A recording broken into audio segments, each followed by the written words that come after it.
Listen to me carefully. You see those other bloggers, they will have you sleeping while they fumble their words and hesitate like a car with a bad battery. They spend all day doing or go groping for words like they are still learning how to talk. They mumble and did that while the news is getting cold. Not on this channel. Crown G's does not stutter, we don't waver, and we definitely don't do that boring nonsense. We are direct, sharp, and we hit the point at 100 miles per hour. If you want your gist hot, raw, and straight to the target without the and confusion, follow Crown Gist ASAP. The atmosphere inside the palace has shifted from a state of celebration to a state of absolute spiritual tension. Just yesterday, social media was set on fire with the news that Queen Naomi has finally reached her limit.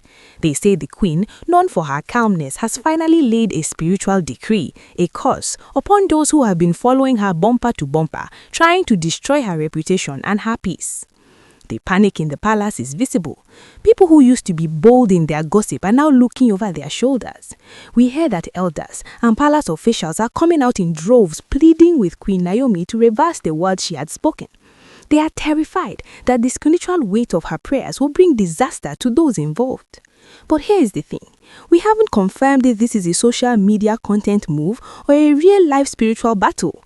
But in the world of the palace, rumors are often the shadows of truth.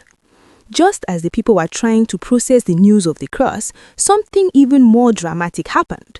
The calmness was shattered when Kabiesi's elder sister stormed the palace. These are not just any women. These are royals who are old enough to be Queen Naomi's mother. They didn't come with the usual royal noise or drama. They came as women who have seen the world. Women who know that when a spiritual line is drawn, you don't play around it. They stepped forward to discuss the matter like a family issue. Their message to Queen Naomi was simple, but carried the weight of lead. They told her, Queen Naomi, you can forgive them, that you must warn them. If this happens again, you will not be held responsible for whatever judgment falls on them. This is a massive shift. These women who represent the roots of the palace are basically telling the queen that her defense is justified. Queen Naomi is no longer just defending herself with words or social media posts. She is defending herself prayerfully. And as anyone knows, when a woman of God begins to pray in secret, the air around her enemies begins to freeze. The palace sisters made it clear. Forgiveness does not mean exposure to more pain. Mercy does not mean she is foolish. Peace does not mean her silence will last forever. It's like forgiving a snake. You can forgive it for biting you, but you don't have to sleep with your eyes open next to it anymore. Wisdom must follow mercy. As these warnings are being issued, old rumors about palace curses are resurfacing. People are digging up videos of Queen Naomi praying in her private confines, and they are seeing a spiritual line being drawn in the sand. She has made it clear she is not fighting anyone with her physical hands. She has simply declared that God will handle the rest. She dropped a line that has since gone viral and scattered the plans of her enemies. Touch not my anointed and do my prophet no harm. When a person says they have reported the matter to God, it means they have washed their hands clean. They are no longer in the business of seeking revenge. They are waiting for divine judgment. This has caused the mood in the palace to switch completely. It is quiet now. No more loud plotting, no more bold moves. Everyone is watching their step because a line has been drawn after the warning. Silence has become the final verdict. While Queen Naomi is busy in her prayer room handing her enemies to God, the public spotlight has turned into a burning sun on Olori Gospel, also known as Elizabeth. The comments coming in are not friendly at all, my people. It seems the audience has reached a breaking point with her. People are calling her out, saying she's being too stubborn for her own good. They are pointing out that something has happened to her once, twice, and even 3 times. So when exactly is she going to get sense? The main issue right now is her habit of announcing everything on social media. The public is shouting at her, stop announcing. Nobody needs to know you are carrying a belly. Especially in a palace filled with so much tension. Why would anyone announce a pregnancy when the body can still hide it? The advice flying around is to copy the Calabar style. For those who don't know, that means traveling out quietly, staying in a safe place, and only bringing the child back when he or she is mature and strong. They are telling her to avoid the DNA fight that usually follows these palace pregnancies. The fear is real.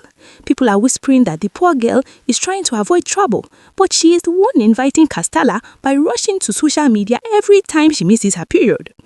They are telling her to focus on herself and her health. You are the most important person right now, so why the rush to announce? But it gets deeper. There's a serious rebuke coming from those who claim to know the palace well. They are asking her, what are you still doing in the palace? They believe that once a woman confirms she is pregnant in that kind of environment, she should pack her bags and find a place of rest. God has blessed her enough financially to live a comfortable life outside the palace walls. Why stay where the church and church drama is happening every day? The reality of the palace is no joke, and it takes wisdom to navigate. People are saying she shouldn't repeat the same mistakes of the past. There are rumors that Kabesi needs to open his eyes regarding the palace hospital. Why? Because people are alleging that bribes have been flying around to manipulate records or hide the truth about who really owns the pregnancy. It's a mess of allegations and he said, she said. The public advice is simple. Let your testimony speak for itself when the time is right. Don't carry your bundle of joy into a battlefield before it is even born.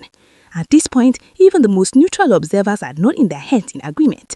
It is time to think about herself and protect her peace. The atmosphere inside the palace has shifted from a state of noise to a state of absolute heavy silence. Following the intervention of Kabiesi's elder sisters, the weight of the matter has finally landed.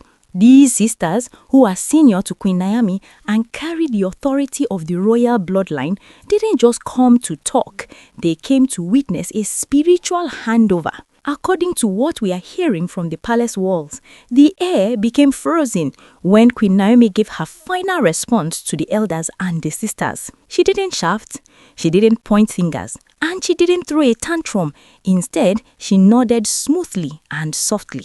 She told them, I have forgiven. I have warned, but what happens next is no longer my responsibility. I have reported the matter to my God. My people, that line is what they call a spiritual lockdown. In the palace, when a woman of her standing says she has handed a case to a higher authority, it means she is no longer interested in the back and forth drama. She quoted that heavy scripture, touch not my anointed and do my prophet no harm. This line has scattered everywhere.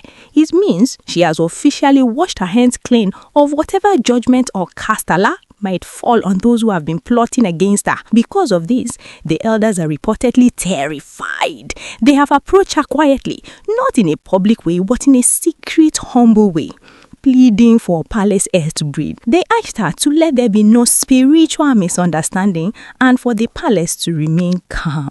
For the second time now, we are hearing that the elders are the ones on their knees, not because the queen did something wrong, but because they fear the consequences of the bumper-to-bumper monitoring they have been doing to her. The rumors say that a spiritual line has already been drawn. Anyone who crosses it is on their own. Queen Naomi has declared that God will handle the rest, and that here has pushed the palace elders to act again and again. They are begging the rain to fall softly, meaning they don't want a heavy storm of judgment to hit the royal house. But let's look at the other side. While the queen is standing in her fearless and matured way, the plotting has gone silent. The loud moves have stopped. Everyone is now watching their step carefully because they know that silence is sometimes the loudest verdict. The sisters of Kapiesi have made it clear, forgiveness no mean exposure, and mercy no mean say person don't become fool. The queen's wisdom is being studied by everyone. She has proven that you can be a royal and still be a prayer warrior. She has proven that you don't need to fight a physical war when you have a spiritual backing. The mood in the palace has switched from who is in charge to who is protected. As the elders retreated from their meeting with her, one line remained in the air. If you forgive a snake, you don't need to sleep with your eye opened again. Queen Naomi has chosen to sleep with both eyes closed, knowing that her God is awake. The final piece of the puzzle has fallen into place, and the palace of Ekiti is currently in a state of deep reflection. Following the spiritual handover by Queen Naomi, the power dynamics have completely shifted. The bumper-to-bumper monitoring of the queen has stopped because the fear of the touch touch not my anointed decree is real. But the biggest hit right now is on Gospel Elizabeth. The public rebuke has reached a level where people are no longer whispering, they are shouting. The advice for her to leave the palace has become a national anthem on social media. People are telling her, once you confirm you are pregnant, you have no business inside that palace drama. The rumors are heavy that she is being used as a pawn in a game she cannot win. The most shocking part, the DNA conversation. People are telling her that even if she stays and gives birth, the DNA fight will be waiting for her at the door. They are accusing her of copying other people's styles instead of being wise. Why announce a pregnancy when you know the environment is toxic? Why stay in a place where people are alleging that hospital staff are being bribed to change records? The public is telling her to get sense and protect her bundle of joy by moving far away, just like the Calabar style they keep mentioning. Kabiyesi himself is said to be observing everything with a trick eye. He is seeing the confusion, he is seeing the elders begging, and he is seeing Queen Naomi's matured silence. The report says he is also being warned to be careful of the people around him who are feeding him false information. As for Queen Naomi, she has moved on. Her nod was a final goodbye to the drama. She has reported the matter to her God, and as far as she is concerned, her hands are clean. The palace atmosphere has switched from loud plotting to a cautious watch. Everyone is watching where they step. Everyone is watching what they say. Because when a spiritual line is drawn, the physical world has to obey. The verdict is clear. You cannot repeat the same mistakes and expect a different result. Peace has returned to Queen Naomi's camp, but for those still trying to clear the game, the storm is just beginning. Wisdom is the principal thing, and it seems the queen has it in abundance, while others are still searching for it in the dark. Please remember, all this information is based on social media rumors and alleged reports from palace insiders. These are they say stories and should be taken as viral speculation, not as confirmed facts. My name is Crown Gist, and I only bring you the unfiltered buzz.